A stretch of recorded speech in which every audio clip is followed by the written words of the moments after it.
수도권 이외 지역에서도 요양원이나 요양병원 또 교회 등에서 집단 감염이 잇따르고 있습니다. 네, 연일 확진자가 계속 나오면서 확산세가 꺾이질 않고 있습니다. 네, 취재 기자 연결해서 자세히 알아봅니다. 이윤재 기자. 네, 정국부입니다. 네, 먼저 대구 경북 지역에서 교회 관련 확진이 이어지고 있죠.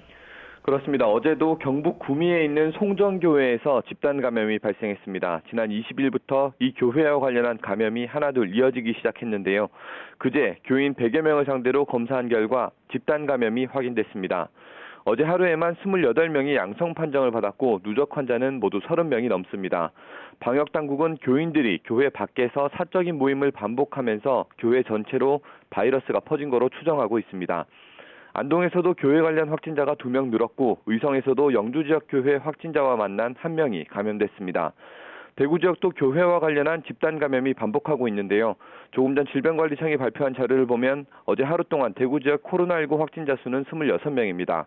대구 달성군 영신교회와 동구 광진중앙교회 등과 관련한 접촉자 조사에서 확진자가 반복해서 나오고 있는 상황입니다. 네, 그리고 요양원과 병원을 중심으로도 확산세가 이어지고 있죠. 그렇습니다. 다른 지역이 그렇습니다. 먼저 광주는 닷새 연속으로 2자릿수 확진자가 나오고 있습니다. 특히 요양원과 종교시설을 중심으로 확진자가 이어졌는데요. 우선 지난 21일 확진 환자가 나온 요양원과 관련해서 사흘 동안 29명이 감염됐습니다. 요양원에서만 환자 13명이 확진 판정을 받았는데 이 가운데 1명은 숨졌습니다. 우려되는 점은 함께 일하던 요양보호사를 비롯해 대중사우나 방문자와 지인들까지 감염이 꼬리를 물고 있다는 점입니다.